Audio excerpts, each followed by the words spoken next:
Sage bâtit sa maison, écrit par Erin Thiel, résumé du chapitre 3, un esprit doux et paisible. Ce chapitre nous enseigne qu'un esprit doux et paisible est précieux aux yeux de Dieu. Dans un monde qui valorise la force, les réactions impulsives et l'affirmation de soi, Dieu nous appelle à manifester une force différente, celle de la douceur, de l'humilité et de la confiance en lui. L'auteur explique que la véritable force ne consiste pas à contrôler les autres ou à se défendre constamment, mais à remettre nos situations entre les mains de Dieu. Jésus lui-même est notre modèle.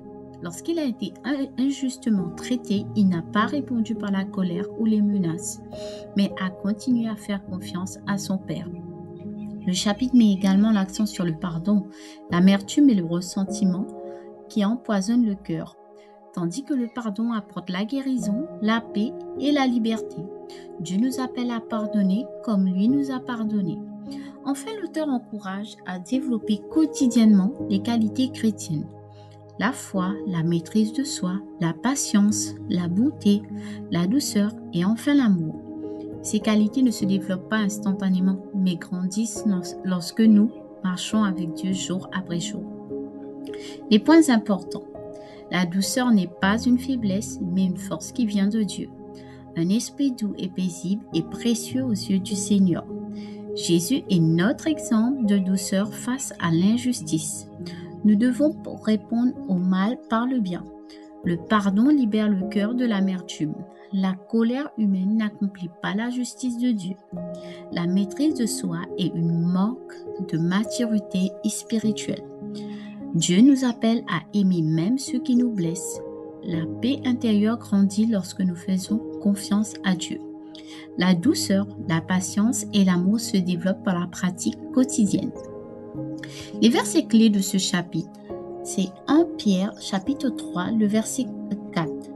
Que votre parure soit la beauté intérieure et cachée dans le cœur la pureté incorruptible d'un esprit doux et paisible qui est d'un grand prix devant Dieu. Matthieu chapitre 5, le verset 5. Heureux les débonnaires, car ils hériteront la terre. Jacques chapitre 1, le verset 19 à 20. Que tout homme soit prompt à écouter, lent à parler, lent à se mettre en colère, car la colère de l'homme n'accomplit pas la justice de Dieu. Galates chapitre 5, le verset 22 à 23. Les fruits de l'esprit, c'est Éphésiens chapitre 4, le verset 32. Soyez bons les uns envers les autres, compatissants, pardonnant réciproquement, comme Dieu vous a pardonné en Christ. La véritable force se manifeste dans la douceur et non dans la domination.